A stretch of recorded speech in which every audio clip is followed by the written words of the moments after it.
વર્ણિવેશરમણીય દર્શનમ મંદહાસરુચિરાનનામ ભુજમ પૂજિતમ સુરુ નરોત્તમૈર્મુદા ધર્મનંદનમહં વિચિંતયે.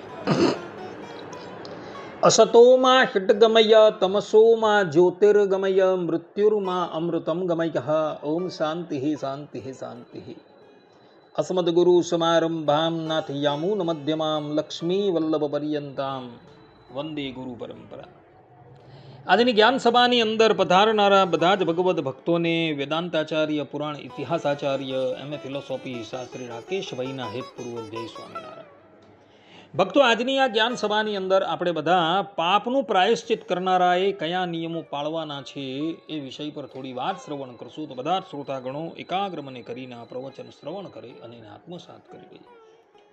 તો ભગવાન સ્વામિનારાયણ શિક્ષાપત્રીના 92મા શ્લોકની અંદર પોતાના સમસ્ત આશ્રિતોને આજ્ઞા આપતા કહે છે કે અજ્ઞાનાત જ્ઞાનતો વાપી ગુરુવા લઘુપાતકમ ક્વાપી સ્યાત તર્હિ તત્ પ્રાયશ્ચિત્તમ કાર્યમ સુશક્તિતઃ. અર્થાત કે ક્યારેક જાણે અથવા અજાણે જો નાનું મોટું પાપ થઈ જાય તો પોતાની શક્તિ પ્રમાણે તે પાપનું પ્રાયશ્ચિત કરવું. આ પ્રમાણેની આજ્ઞા ભગવાન સ્વામિનારાયણે આપેલી છે. અને એ પ્રમાણે કદાચ કોઈક મનુષ્યએ જાણે અજાણે પાપ કરેલું હોય તો એ શાસ્ત્ર મુજબ એનું પ્રાયશ્ચિત કરતો હશે. પરંતુ એ પ્રાયશ્ચિત કરતા થકા એણે અમુક ધર્મ નિયમ પાળવાના છે. એ ધર્મ નિયમનું એ પાલન કરે તો જ એનું એ પ્રાયશ્ચિત પરિપૂર્ણ થશે.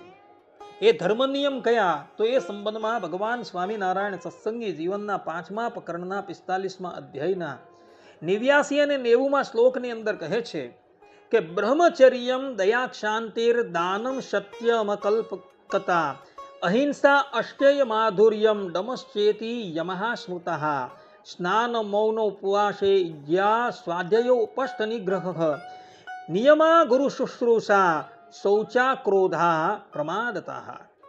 અર્થાત કે હવે સમગ્ર પ્રાયશ્ચિતોમાં સાધારણ યમ નિયમોને હું કહું છું. બ્રહ્મચર્ય, દયા, શાંતિ, દાન, સત્ય, અકુટિલતા, અહિંસા, અષ્ટેય, માધુર્ય અને ઇન્દ્રિય દમન, આ યમો કહેલા છે. સ્નાન, બાહ્ય શૌચ, મૌન, ઉપવાસ, ભગવત પૂજા, સ્વાધ્યાય, ઉપસ્થ નિગ્રહ, ગુરુ શુશ્રૂષા, શૌચ એટલે કે આભ્યંતર સૂચિ, અક્રોધ અને અપ્રમાદતા, આ નિયમો કહેલા છે. તો આ યમ અને નિયમ દરેક પ્રાયશ્ચિત કરનારાએ પ્રાયશ્ચિત દરમિયાન પાળવાના છે. આ પ્રમાણે ભગવાન સ્વામિનારાયણે અહીં સ્પષ્ટ રૂપે એવું કહેલું છે કે જે પણ કોઈક મનુષ્ય પ્રાયશ્ચિત કરતો હોય એણે આટલા ધર્મ નિયમ તો યથાર્થપણે પાળવાના જ છે. તો જ એનું એ પ્રાયશ્ચિત માન્ય ગણાશે. પ્રાયશ્ચિત કરતો હોય અને સ્વેચ્છાચાર રૂપે વર્તન કરતો હોય તો એ પ્રાયશ્ચિત ન કર્યા બરાબર જ થઈ જશે. માટે જાણે અજાણે પાપ થઈ ગયું હોય અને એનું પ્રાયશ્ચિત કરતા હોવ તો એણે આટલા ધર્મ નિયમ અવશ્ય પાળવાના છે. એ સિદ્ધાંત વાત છે. આટલું કહીને હું મારી વાણીને અહીં વિરામ આપું છું. સર્વે સંતુ નિરામયઃ, સર્વે સુખીનો ભવંતુ, સર્વભદ્રાણિ પશ્યન્તુ, મા કશ્ચિદ દુઃખ ભાગ ભવેત. અસ્તુ. જય સ્વામિનારાયણ.